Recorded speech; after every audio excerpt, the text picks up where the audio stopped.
I really like United. And here's a couple of experiences I've had. Well, first of all, United, like all carriers, will change their schedule quite regularly. So you book the award that works best for you, even if it's not ideal. If you're booking this thing 8, 10, 11 months out, nearly 100% chance you're going to get a schedule change. When that happens, it's the keys to the castle. You call them up and you say, this schedule change doesn't work for me. I want United Flight 123 connecting to Flight 456, which is the perfect flight that you would have booked had you had unlimited money. And you often get that. And here's something I discovered in the last year that I'm just stunned me. This trick can work even when there's not a schedule change. And so a year ago, we had a great trip scheduled to South Africa. And we had the best we could get with points and miles, a pretty circuitous routing from home, Joburg, Addis Ababa, Dublin, Washington Dulles, Denver. And so we call United and we say, you know what, we have a really short connection in Addis. And we're really nervous about that. We really don't want to spend the night in this city that's new to us. And we really think there's a good chance we're going to miss this connection. And that's going to cost United. It's going to cost everyone a lot of money. Why don't you just put us on your nonstop flight out of Joburg into Newark? It took about an hour. We were on hold for a while, but they said yes. Hey there, points people. You just heard a clip from Jason Steele from jasonsteele.com. Jason is one of the leading experts in credit cards and award travel. Since 2008, he's contributed to more than 100 different outlets. And he was one of the first contributors to The Points Guy. In this episode, expect to hear about points and miles strategies when you have specific travel dates, how travel weather waivers can help you when you're traveling, different strategies to upgrade to business and first class, and so much more.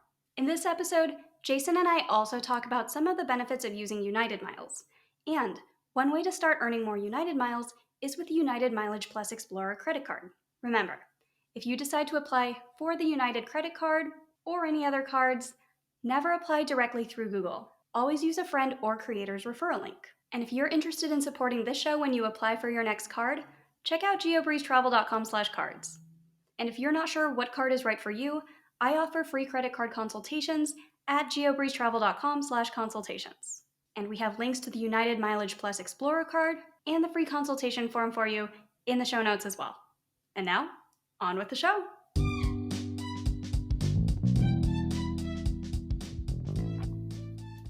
Welcome to the GeoBreeze Travel Podcast, a show for anyone wanting to level up their travel hacking lifestyle. I'm your host, Julia Menez. I'm a travel hacker, coach, speaker, Filipino-American ENTJ who loves solid travel gear and using shortcuts on spreadsheets. On this show, I'm on a mission to bring you travel hackers from all walks of life to help you level up your travel hacking game. We dive into credit cards, miles, points, strategy, mindset, and the secrets behind how to travel the world for next to no cost. So let's get hacking. Hey, Jason, welcome to the GeoBreeze Travel Podcast. Great to be here, Julia. I am so excited to have you here and to cover today's topic, which a lot of people ask about all the time. Because whenever people are like, well, how do I find good flight deals or hotel deals on points? The most common response that creators will give is, oh, you just have to be really flexible. And then you follow the deal and you travel whenever there's a deal that shows up. And for a lot of people, the reality is they just can't do that. They don't live their life on the internet. They have normal W-2 jobs, 9-to-5 jobs, and they're like, I can't just pick up and go to Africa on Friday like a lot of people on the internet seem to. So for people who have to travel with a specific schedule in mind, or they are traveling for a particular conference or a wedding, or they have a set vacation schedule for their kids' school, I am very excited to chat with you today about all the different ways that you can still implement points and miles and travel hacking and all of that, even if you do not have a flexible schedule. But before we jump into all of that, tell us a little bit about you and how did you even get into the game of points and miles? I've been in travel my whole life and always lived in cities like Atlanta or Denver, the big cities and rural areas where you pretty much have to jump on a plane to go anywhere. Otherwise, it's a 10, 12-hour drive to the next big city over. When I got married in 2005, my wife is from Israel, and we went to visit her family, and it was like we spent $3,000 on 2 economy class tickets.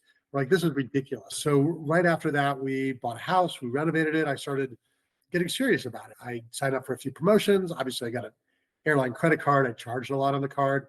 Our next trip, we were in Lufthansa business class, and we were very happy. And of course, it was free. So from then, I was on a boring job at computers, and I was just writing about credit cards and personal finance, this new medium called blogging. And nobody had read my blog. But one day I decided to see if anyone would pay me to write for their blog, which To my surprise, they were. And so I became a freelance blogger. And the big outlet that probably people are familiar with, that I was the first contributor over at the Points Guy, but also since 2008, I've worked for over 100 outlets online, a few in print, but mostly online. And my passion is points and miles, credit cards is what I mostly write about. And I have a lot of fun doing it. Awesome. So with all of the different industry events that you go to, I'm sure you attend a lot of conferences. What is the strategy for somebody who wants to use points and miles to save on work trips or industry trips like that, where you can't really just be like, oh, just move the conference because the travel dates are a little bit better 3 days before? How does somebody even approach something like that if you have a set date that you have to be in a particular city? Yeah, I mean, I produce my own conference called CardCon, but I attend and speak at a lot of other conferences. And the strategy I use is, number one, book as early as possible. Clearly, if you know about this conference coming up next year, book it now. I already have my airline tickets to every conference I'm going to next year that I'm aware of, and that's within Southwest Airlines booking window. Two, the hotel conference rate can be good. And certainly if your company is paying for it, that's even better. If you're paying for it, if you're a freelancer, yeah, you could consider it. And this is terrible advice considering I'm desperately trying to get people to sign up for the hotel that I've made a room block commitment at. But frankly, sometimes I'll stay a block or two away at a different property that's offering me a better deal because money's coming out of my pocket. If I was filling out an expense report, I would gladly stay at the conference hotel, but I look in the neighborhood. Look, I've been to conferences at hotels that were so large that it was the equivalent of walking several blocks within the hotel to get to my meeting. So it's no big deal if I go outside and walk 2 or 3 blocks in a beautiful city. I don't mind that at all. So I've been guilty of that on occasion, is staying elsewhere. I don't know if that helps or not. When it comes to using points and miles, obviously you want to exhaust some of your traditional legacy American, United, Delta. But I really like, for events where I have to be there on a certain day, more fixed value points like Southwest, to a lesser extent JetBlue. But I also will look at different ways of booking through a credit card travel agency.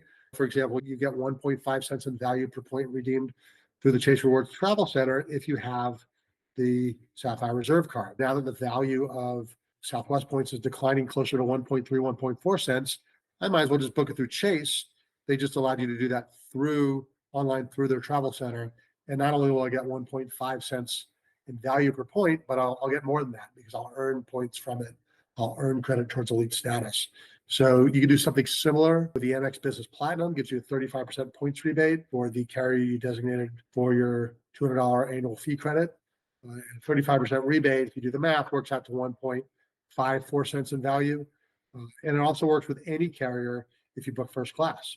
So sometimes I may be able to find good first class deals and I'm earning points from it. I'm flying first class and I'm paying a reasonable number of points. When the cash price goes down and the points price goes up, you want to reconsider maybe just booking it directly through either Amex Travel or Chase Travel in this case. That's a good point, because most of the time we say it's a mistake to book through the portal if somebody's going to be booking something for 200,000 points through the portal, whereas they could get it for 60,000 points if they know how to use transfer partners. But you make a pretty good point there that if it's a cheap cash rate anyway, you could earn your status and still get your loyalty points and everything if you are booking through the portal, because it still codes like you just paid money for your flight if you do that with Southwest or a lot of really any other airlines. Is that correct? It's a revenue ticket when you book through Chase Travel or Amex Travel. And a revenue ticket earns you miles, earns you credit towards status.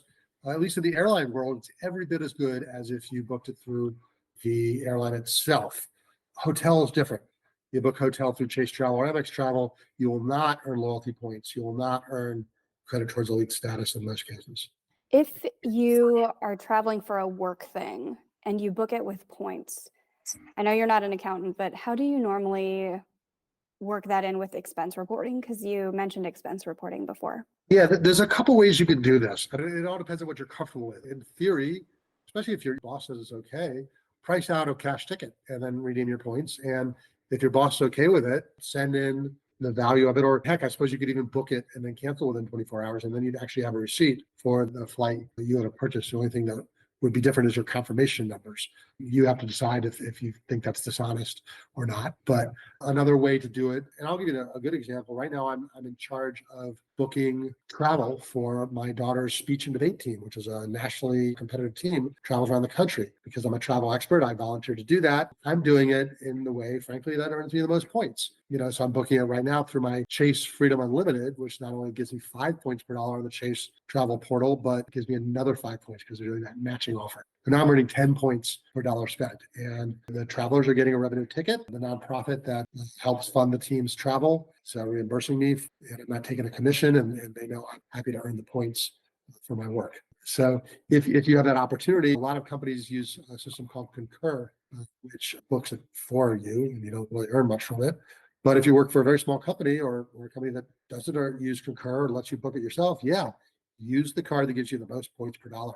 That could be an Amex Platinum giving you 5 points per dollar, or that new Chase Freedom deal. If you can get the double points promotion, get 5 points now, 5 points later, and 10 points per dollar, I'll take that. Yeah, for sure. If you have a job where you can just book yourself on a cash ticket and then get reimbursed and earn all the points, highly recommend doing that instead of using your points and trying to finagle some really complicated route itinerary just so that you can get their own points. If somebody else is reimbursing you for the travel anyway, just pay a cash ticket. Make sure you link up your loyalty numbers to it and go from there.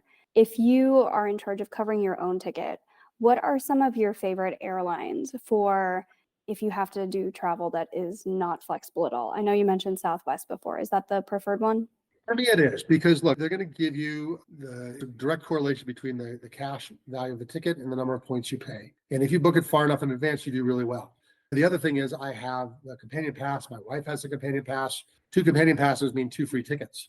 So even when I find very, very low priced tickets in miles on a traditional carrier, it's still rarely going to be better than booking Southwest. Occasionally it does happen, but most of the time I'm going to do better on Southwest.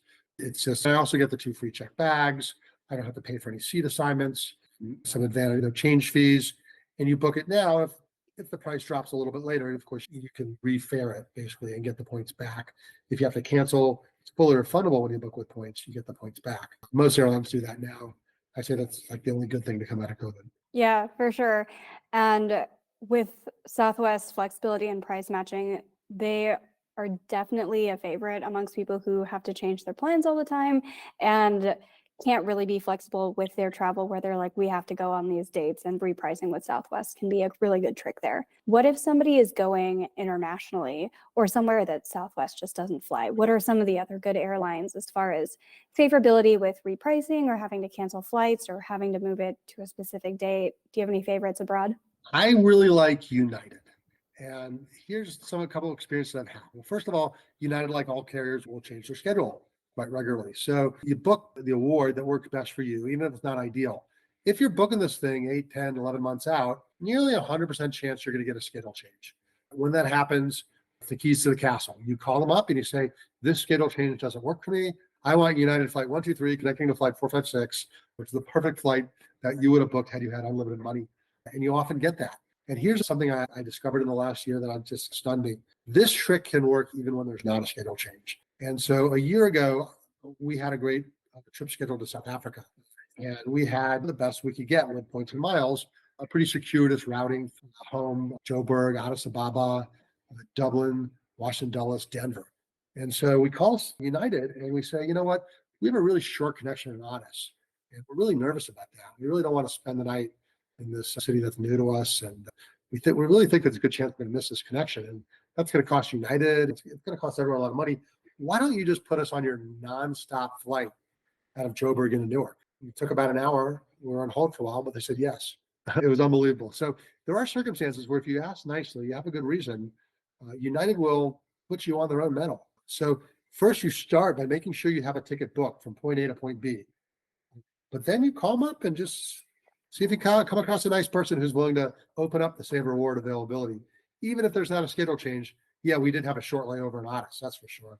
But I accepted that when I booked it. But then I hoped for something better. And we got it. So United can be very generous. Delta, there's not much value there anymore with their Sky Miles awards. American, I'm not sure how generous they'll be, but this is always worth a shot with the schedule change. So book the best you can at the lowest kind of mileage level. Hope for the schedule change. The alternate flight you suggest must be operated by the carrier that ticketed it. So if you have a British Airways flight that you booked with American Miles, you could say, I'd rather be on the American Airlines flight, but you can't do it the other way around. If I book it on American, it's going to be hard to say, could you put me on British? Because they won't be able to open up award space on British or Iberia or Japan Airlines, any one of their partners. Is it worth speculatively doing this if you're like, okay, I need to be in Italy on a particular day for a wedding, let's book it with something through Air Canada? Is it worth speculatively booking the wrong day and then being like, hey, Air Canada, I got an email that you moved my flight by 20 minutes. That doesn't work for me. Can you just book it on like 2 days before, which is the day I actually need? Does that work? It can work. I mean, look, when I book something, it has to be something that I am willing to fly. Like I can make it work. Oh God, I don't want to wake up at 5 a.m. I don't want to change planes twice, but it's a saver level. I can make it work if I have to. And I book this stuff and I show my wife these not so great itineraries. And I'm like, don't worry, honey, 95% chance we're not going to fly this. We have 3 kids. I say I leverage my inflexibility, meaning I know when the break is years out even. I book it 11 months out.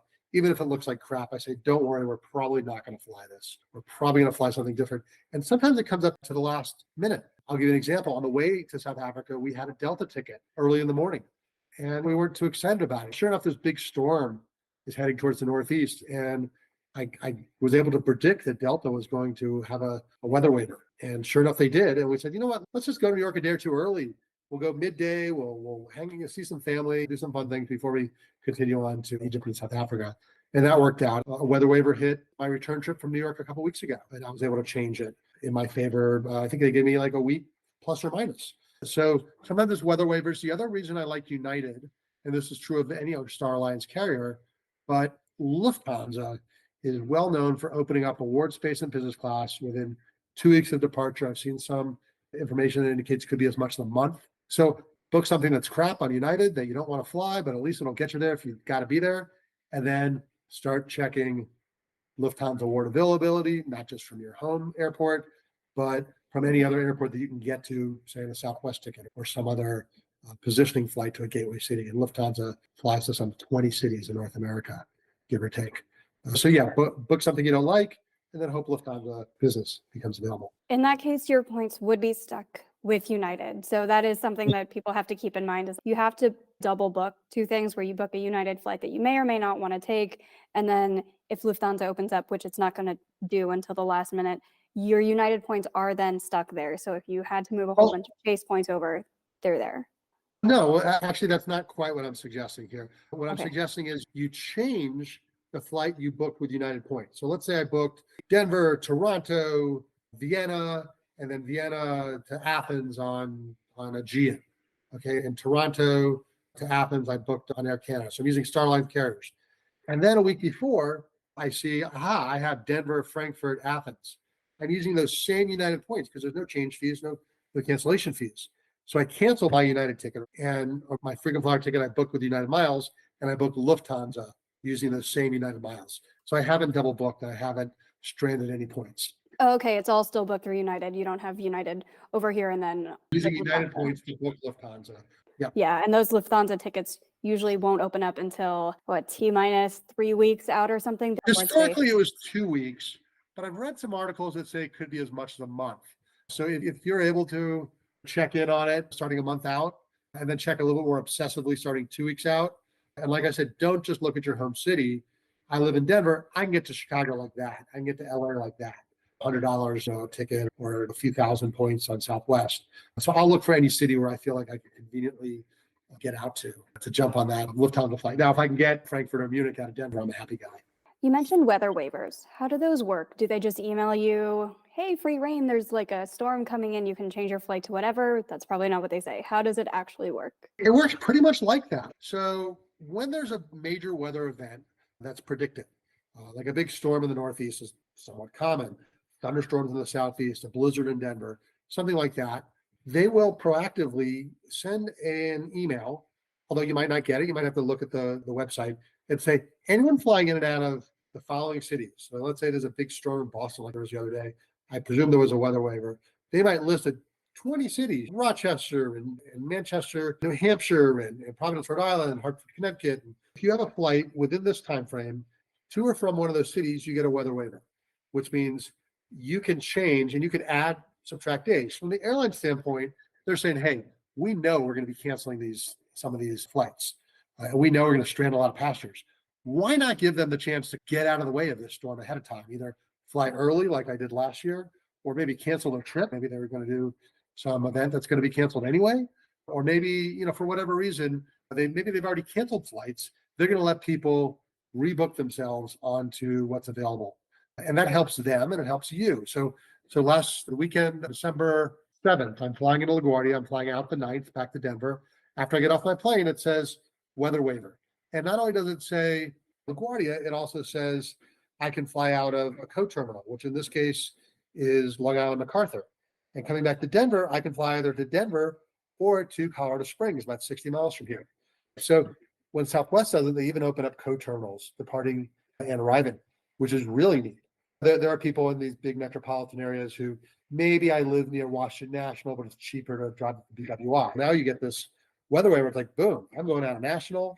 I'm going a day early. And instead of flying into LAX, I'm going to fly into Burbank where I have family.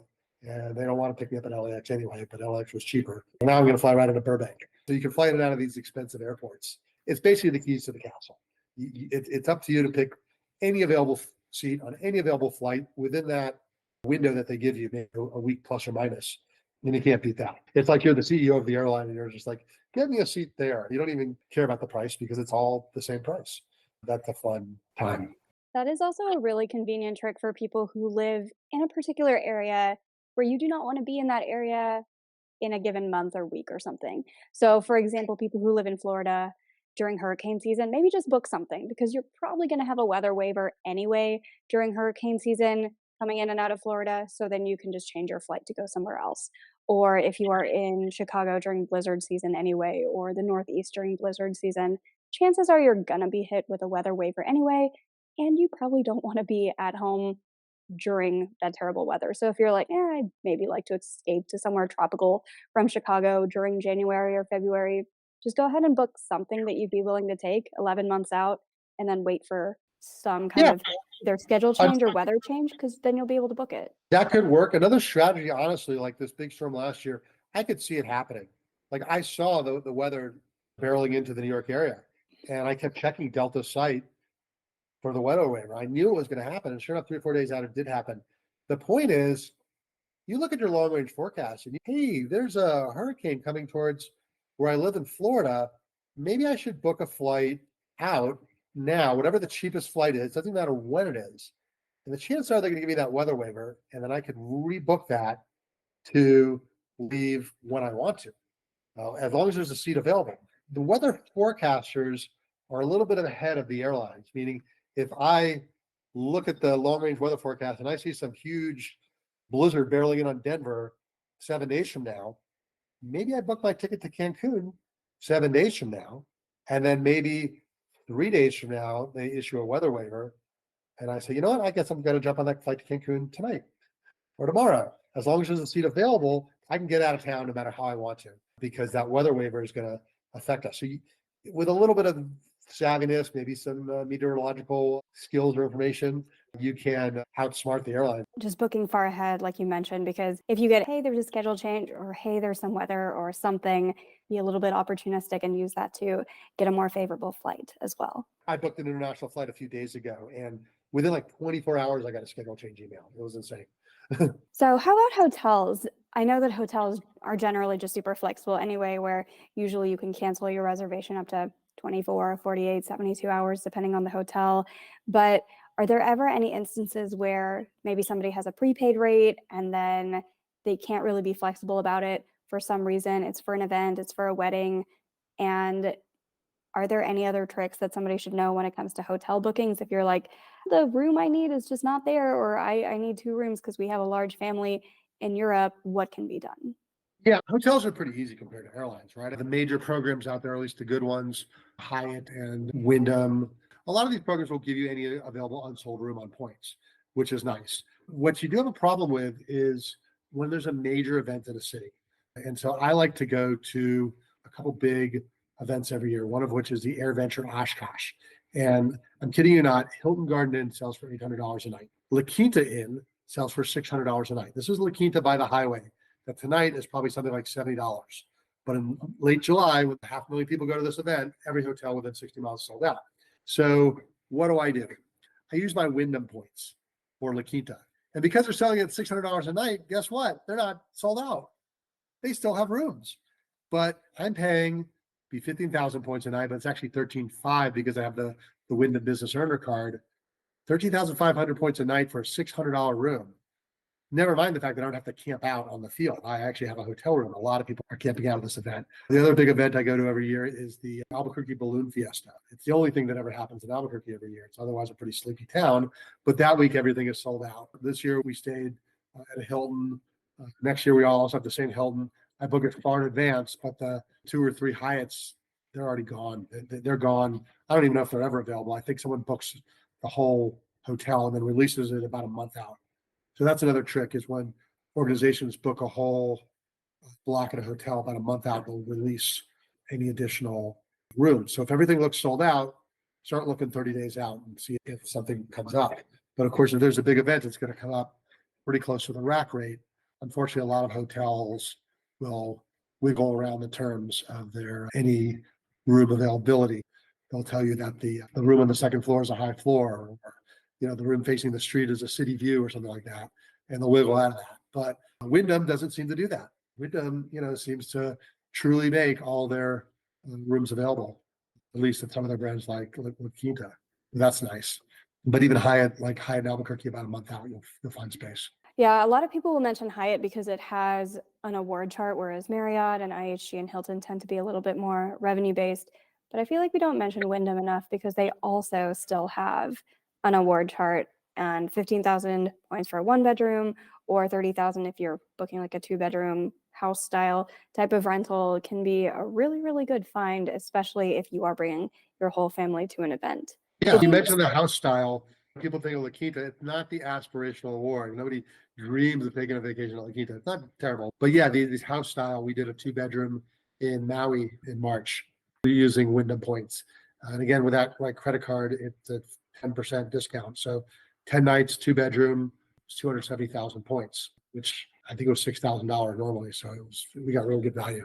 If somebody wants to travel in business class or first class and all they can book is economy, going back to flights, what are the airlines that make it easy to upgrade later just with a cash ticket or something? Are there certain airlines that lend themselves a little bit more easily to just paying for an upgrade later on if all you can book is an economy and you're like, I have to go on this particular date? Look, in the old days, 20, 30 years ago, you'd book a cash ticket and then you'd upgrade with miles. And that was a great deal. It no longer is. So now you're talking about booking a cash ticket and then upgrading again with cash. It's tough. A lot of airlines are auctioning business class seats off, meaning you put in a bid and they just select you. For domestic stuff in first class, I've had decent luck with United. I've had decent luck calling them and saying, hey, I'm in economy. What can I do to upgrade? And they could say 25,000 points, or they could say $150, whatever it is. At least they're giving you a number. It's not a bidding war. There's a little known trick. I think it still works, called United. Some people call it United Plan B. It's basically like a standby for business class. And what you do is you could find a saver level award, then you call them. And if you find someone who knows how to do this, you could pay the saver level business price. And then you're essentially on an upgrade list, but you're not really upgrading because you've already paid the correct price. So you're really they treat you like a displaced passenger. So if you Google United Plan B, you'll find a few sites out there that kind of walk you through this. It's becoming more and more challenging to do so. But in theory, you should get a business class seat before someone who's upgrading, because you've already paid for the business class seat. You just didn't get it yet. And sometimes you even get it ahead of time. So that can work. But it's pretty challenging. Maybe upgrading to premium economy is a little bit easier. So this would be, you would get economy on like a saver award space and then call United and be like, hey, how much for the saver business space? What if there is just no saver business space? Like, how would they know what to charge you? There's 2 ways of doing this. One is just to call and say, how much for an upgrade? And you might get $1 quote. 2 is you call and say, I would like to be waitlisted for saver business. So you need the points. You need to give them the points. So yeah, your points could be stranded. They will refund the points if it doesn't materialize. So you're not going to pay for something you don't get. But yeah, the plan B says, I'm going to book economy, I'm going to pay for business, and I'm going to be first in line to get that business if and when United releases it, or even on the day of the flight before anyone else upgrading. Are there other airlines that have similar policies where it's easier to book an economy flight now because you have to lock in the date, but your chances of doing something to get upgraded, whether giving them extra money, extra points, even if there's not currently good availability on their website, are there airlines where your chances tend to be better for finagling an upgrade somehow? I check in for business class all the time, and there's always someone in front of me or next to me saying, what do I have to do to get into business class? And they're always like, well, just give us $1,200. And they're like, I don't really know of an airline that makes it easy to do it. One of the airlines is Hawaiian. If you book a revenue ticket with Hawaiian, you have to book it through Hawaiian. You can't book it through Chase or Amex. Then they'll often have low priced upgrades to their first class, or if you're on a longer flight, it's actually a lie flat, just like business class. So if you want to get to Hawaii and you want to have a lie flat seat and a great experience, that's one of the more affordable ways to do it. And I've read of people who book a very low priced economy class ticket and then add a very reasonable number of miles to that. You could transfer Amex points to Hawaiian and then do that. Emirates has something like this as well, where we were flying back from Italy to New York and we had booked business class tickets through Emirates. And there is a way to upgrade to first class, or you can go one level up. So if you have economy, you can go to business. If you have business, you can go to first, where it would cost an extra 30,000 points to upgrade to That's first. pretty good. It is pretty good. The issue, it did not go smoothly. So we were at Milan airport. You can't do it until the day of. We showed up like 4 hours early, and I was right there, and she was like, yeah, it's 30,000 points per person. So I tried to move over 60,000 Amex points. They got stuck. They did not transfer in time. Oh no. But then I had 60,000 points in my Emirates account that I had to figure out how to use later, because Emirates is one of those airlines where you can just like book the date you want and then try to upgrade at the airport. And as long as they have Right. availability, they'll quote you a price that day. But sometimes you get stuck. Yeah, and I've been on that Milan JFK flight on Emirates. I took that to Italy last year. It's a good flight. I considered trying to upgrade to first. Of course, I have a family of 5, so I either ditch them or I got to upgrade everybody. And neither was a very good option. So I toughed it out in business class. My husband and I flew Emirates from Cairo to Dubai, and I totally left him in business class. I booked the first class flight straight out because that's what I did with the 60,000 points. He was very excited to have alone time. I was excited to have an entire tote bag of Emirates stuff. We had slippers. I just took the snack basket and poured it into my tote bag. I'm super classy. Oh, I showered on a plane in like 3 hours. I was like, can I make a reservation for the shower? And the flight attendant was like, it's a 3-hour flight. And I was like, yes. So I did that. The caviar, the dom, the walking up the stairs. I did all the bucket list things in like 3 hours. No, I still haven't done Emirates first. If I was flying by myself, or maybe if it was just my wife and I think we'd be all over that. But they've really increased their prices though on that Milan route and also their Athens route. Oh yeah. Yeah, it used to be a real bargain, and now it's a lot of dollars, and a lot of points. Those 2 Emirates flights. Remember, I'm traveling with a family of 5. That was one of these flights that had like virtually unlimited reward availability. I was clued into it when I had a friend I helped her book her whole family to go to Greece for a wedding. It was a real big Fat Creek wedding. And it was like 14 members of her family. And I think most of them we got onto one flight. And even after we booked them on that flight, there was still plenty of business class seats available. And it was like, I've never seen anything like that, where it's just this permanent state of virtually unlimited award availability. There's 100 business class seats on their A380, like the whole upper deck. So maybe it shouldn't be surprising. We all know airlines that have virtually no business class seats available on every flight of the day for a year. Yeah, what are your favorite airlines if somebody's like, all right, I need to book a specific date or route, and I have a large family, 4, 5, 6, 14 people. Which airlines tend to have the availability to support that? Again, you got to go with those fixed ones like JetBlue and Southwest. So let's say you're booking American Airlines via British Airways. It's going to tell you how many seats are available. And so for some of these relatively short legs, I've seen 9 seats available. In my 9, they could even mean more than that, because most airlines, when you look at fare classes and stuff like that, they only show up to 9. You could book 9 and you could go back and see there's another 4 available. So I see that there. The Virgin Atlantic award tool, are you familiar with that? Virgin has a website, and people have discovered if you tinker with the URL, it'll pretty much give you any kind of Virgin or Delta availability, and you could book Delta through Virgin. but it'll show you up to 9 seats available. It'll say like 9+ seats available. And I see that not often, but I do see it quite regularly. So it all depends on the route. Look, other things I tell people, and I've done award bookings for people, large families, 8 or 9 people. Sometimes I ask them if they want to split the team, which means 3 or 4 people on one flight, 3 or 4 people on another. Talk about alone time. Any smaller group is going to travel faster, more efficiently, more comfortably, half as many potty breaks, half as many stubbed toes and headaches and whatever is happening. This is actually an outdoor rule. And the smaller the group, the faster the speed. So when we came back from South Africa, we actually had 2 of us on Cape Town, Dulles, and 3 of us on Joburg, Newark. And we all had a great time, and we all met up in Denver within an hour or 2 of each other. And This only works if you have multiple competent travelers in your group. Other people I talked to are like, nope, we're taking a family trip. The whole family's going together, period, end of story.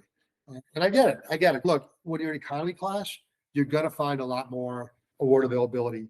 This summer, we took a trip we called Grisrael. We went to Greece and Israel. And at first, they had us Denver, Munich, Corfu, with the island of Greece. And it was an economy. I found 5 economy class seats on United. And I was like, well, we'll get there. It'll be okay. We'll live somehow. And then a month or 2 later, first of all, the Munich Corfu leg got dropped, so it didn't even exist anymore.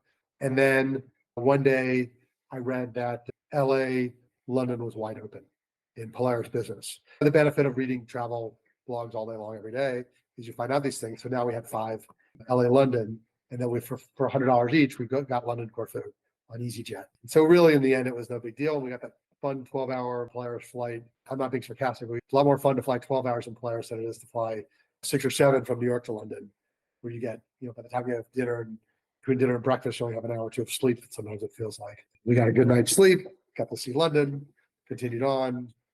5 in business is the real treat for us. Yeah, if somebody can't be flexible with their dates, just being flexible with maybe changing your plans at the last minute. If worse comes to worse, you take the original flight that you had booked, or maybe something better comes up, but that is another way to approach it. Any other tricks aside from airlines, hotels? Is there anything with car rentals? If we're talking about groups with car rentals, I'm like a raving super fan of national car rental. And it all goes back, I think over 10 years ago, I was on a camping trip. And the guy camping next to us was a traveler, and I'm talking to him, and he says, "Oh, I hate national." I said, "Why do you hate national?" Because all they ever have is minivans. Like ding, ding, ding, ding, ding. It's true. I mean, we drive a Chrysler Pacifica minivan. We own one. So tomorrow I'm going to Florida with the family. When I go to national, I get to pick any car I want. And you better believe I'm picking the first minivan I see. Those seats 7, which means it seats 5 comfortably. And we also could pick a 3-row SUV. I don't know the tricks to get like the real full-size van that seat 9 or 11 people. I don't know those tricks. But a 7-passenger does really well. And if you don't see it on the lot, if you just talk to the guy there and say, "Hey, do you got any Civicas laying around somewhere?" We'll call the back. Say, "Yeah, we're washing one right now. I'll have them bring it up in 2 minutes." Had that happen several times. So if you don't see it, ask for it. You could do the standard mid-size rate and end up with a minivan pretty easily. Do you need to have status with national to do this? You need to be executive status, which is like the bare minimum for the Emerald Isle. And they have a very easy status match to executive elite. So if you have status on any other airline or hotel or rental car, even I think they'll just match up to executive elite. Then you get any car you want pretty much. If you have like, I think a Visa Infinite, like Sapphire Reserve, you can get basic national status, and then you could do a status match. Like if you have Hertz President's Club or Avis Chairman, or even if you have Hilton Diamond, they'll take non-car rental status. So it's pretty easy to get top tier national if you try.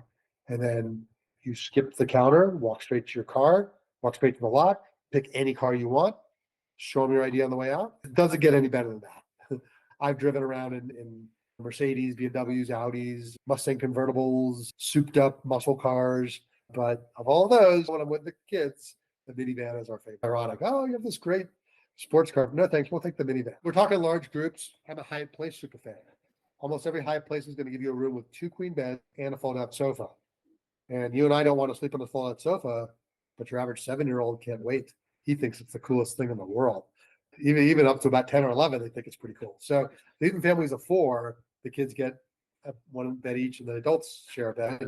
But in theory, you could have a family of 6. Not many hotel chains, or no hotel chain that I know of, has the vast majority of their rooms able to accommodate 6 in a standard configuration. So I have family members who have 4 children. They're out there.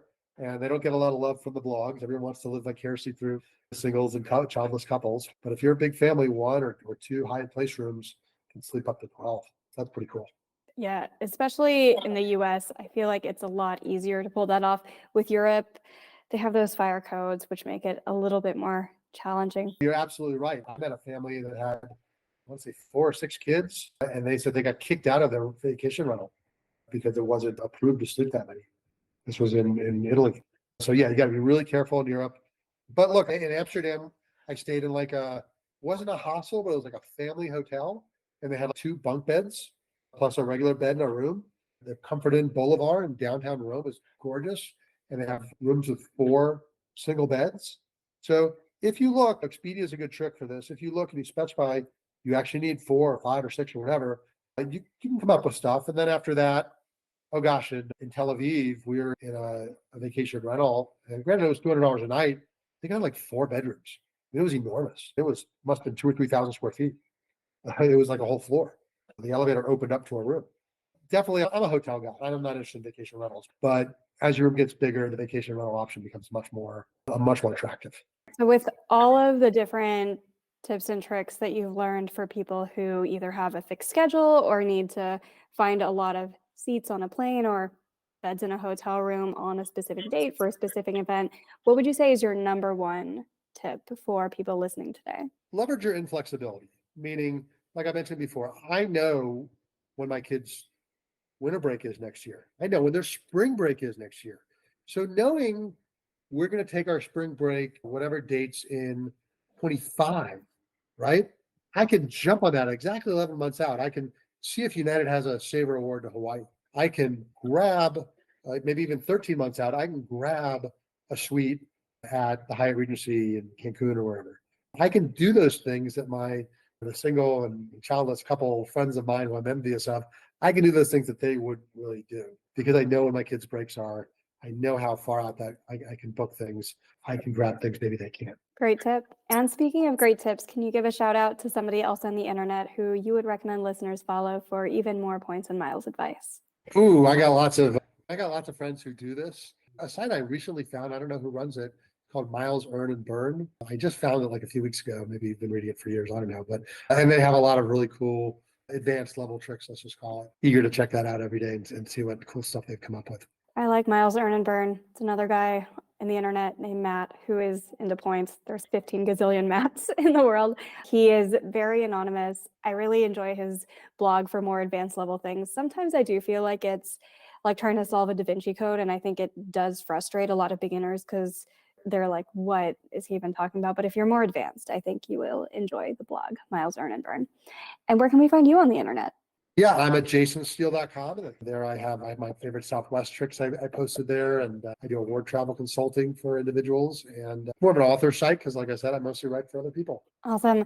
Well, thank you, Jason, so much for coming onto the show today and sharing all of your amazing tips with people, especially everybody who's like, what if I can't just be flexible and jump on wherever the deal is? I think these tips will be so invaluable. So thank you so much for coming onto the show. Thank you. It's always good to talk to you, Julia.